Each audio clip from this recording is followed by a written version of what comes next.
And we start off with the Phillies, who take 2 out of 3 from the AL leading Detroit Tigers with their new toys in place, Harrison Bader and Joan Duran, and just an exciting series against a good team that they won. The excitement brought up, I would say, 10 levels for that Duran intro. I mean, like, honestly, them winning games is second to us being able to see that intro. What? Dude, so when I first started dating, we'll get into the Phils, but in a second. When I first started dating my wife, it was 2009, and we were watching Phillies games together. We would go watch the playoff games in a bar, whatever. She really liked baseball, and then as the team got worse, she stopped paying attention. She is in the kitchen on Friday night when that intro starts. From all the way across the house, I see her stopped, and she is staring at the TV, and she goes, "What is that?" And I said, "It's the closer coming in." And she was like, "It's just a pitcher coming in, and all the lights go out, and they have that intro?" I was like, "Yeah, a few of them have it." Came into the living room, sat down, and watched the rest of the game. On the 100-inch screen. On the 100-inch screen. 83 inches, yeah. So, but here's what I thought about. That's got to look pretty good. Oh, dude, it looked pretty cool. Yeah. That's got to look pretty good. All the lights going up, yeah. I started showing her the other closer stuff. I was like, look at the Diaz thing. I mean, it's pretty cool having a closer who is dominant, who you know is going to go in there and close down the game. But here's I started feeling it Friday night, and then last night when Duran came in and closed it down again. And what I was feeling watching the Phillies is I am ready to be hurt. I am giving them my full emotion.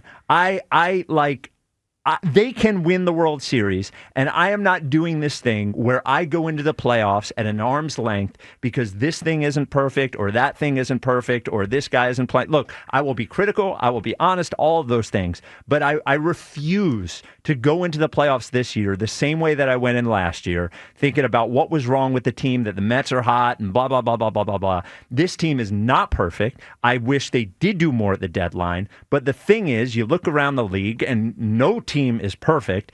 And this is, and the other reason that I'm giving this team my heart and fully investing emotionally is that this may be the final chance that we get to watch this group together at this time. I think Schwarber will be back. I think Real Muto will be back, but Rangers definitely, almost certainly not going to be back. You know, there will be changes in the offseason. There could be trades, and there is sort of like a bittersweetness to it about being able to watch these guys go for it one final time. So I'm just saying that I think they can win the World Series. I am ready to be hurt, and I am not going to keep this team at an arm's length as we go into the playoffs. I like where your head is at, brother. Yeah. I do. I like where your head is at. Welcome to the fandom. Yes. Fan club. Yes. This is where we come to get our hearts broken. Yes. Right? I will say this. I'm with you for the most part there. I like everything you're saying there. Listen, we get to September, they clinch a playoff spot. We're going to be excited. I love the unthinkable, doing the unthinkable, right? And with this team, they're going to have somewhat of a magical run. Listen, Duran? Is it Duran or Duran? Duran. Duran? They kept saying Duran last night. They're wrong. I believe it's Duran. See? What do you, Buzz? I think it's Duran. Yeah, I think it's Duran. I knew I heard them saying Duran They were last saying night. it wrong. I couldn't figure out, hold on, is it Duran or not? But I think they were saying Edmundo Sosa's name wrong too. Okay. They Never trust the national guys. Yeah. I wasn't trusting them. I'm with you there. So my only point is that I love what they've done there. And I think that he being added to this starting rotation, my goodness. And we'll get into this later. But when you have a guy like that, this is why the manager feels comfortable, even though the starter is pitching as fantastic as he has. Taking him out. Through 8 innings, he can take him out. Because, that guy is the closer. So that's awesome. But here's the thing that gets me, Spike. The only thing that gets me is, and I'm ready for it as well. Listen, get our hearts broken, we bounce back. It builds character. I'm good with that. I still don't feel confident in the hitters, right? I still don't feel confident. I have more of a hope when it comes to going into the postseason with these guys. I have way more faith in the pitching. Of course. Yeah, way more faith in the pitching. So I'm there with you. I'm prepared. It's a tough way to try to get through the postseason. I think the National League is as tough as it's been in a long time. We look at these teams and say, well, there's no great team. Milwaukee, we could be, yeah, sure we can. I look at it as parity, and I say everybody's around, maybe the Dodgers are at a 90 or 95, but everybody else is at that 85 to 90 range.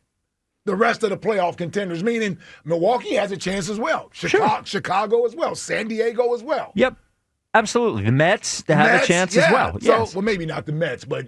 Well, I mean, hopefully not, but they do. They all have a chance. It's just like... Yes. Are we worried about the offense? Well, of course, you know. But I guess I choose to think that if we go into a series with Zach Wheeler and Christopher Sanchez as our 1 and our 2, and Duran as the closer, and then whether the rest of the rotation is Nola or Suarez or Jesus Luzardo, I just like this team. I felt all year a similarity to the way that everyone felt about the Sixers, not last year, but 2 years ago. Like the year they end up losing to the Knicks. Mm-hmm. And everybody the whole time was just like, I know we're going to lose. I know we're going to lose. This is going to happen in the playoffs. This is going to happen in the playoffs. Mm-hmm. It's like a joyless way to go through the season. And there's just too much. I don't want to think. I'll think about it, but I don't want my heart to be in protect mode. Sure. I don't want my heart, let my heart be broken, because the only way that you can truly enjoy the glory of the good thing happening is if you are truly prepared for, if you go in without a net. You know what I mean? Yeah. There will be a lot of people, if the Phillies don't win the World Series this year, which by the way is more likely than unlikely, there will be a wave of people saying, I told you so. There will be, I told you this wouldn't work, right. I told you that wouldn't work, I told you what. Now you were right. But also, I'm not going to feel the fun in that. I feel like I can see the reality, but also feel also go on the ride with it. I totally agree, and that's pretty much the way I approach every season with teams in this city that have a chance to go win. The difference with the Phillies and the Sixers, the Phillies haven't quite gotten to that disappointing level yet where everybody is sort of giving up. They're one playoff loss away. Yeah, so they are very close to that happening. But with the Sixers, nice to have this every spring, this debate about believing in the Sixers, and this is going to be the year, and Embiid, and you get the Chucks and OG, where all these guys want to yell and argue about all the other stuff. Yep. And I'm like, I don't care. Yeah, I sign up for this every year because this is what a fan does, right? You're going to get your heart broken sometimes. It's okay. And then we get back up and we get ready for the next season. Same thing. Yeah, I agree. Last year, I got to admit, that was a real punch in the gut, though, last year. The Sixers? Well, yeah. No. Oh, the Phillies last year. Oh, well, that was because remember last year, I'm doing the whole I'm buying in and I'm believing. It's like, dude, we didn't even show up in this series. 215-592-9494. Are you ready to have your heart broken by the Phillies? Are you going into the playoffs with your heart open and ready to be broken? Are you going in at an arm's length because you just don't think it's going to happen?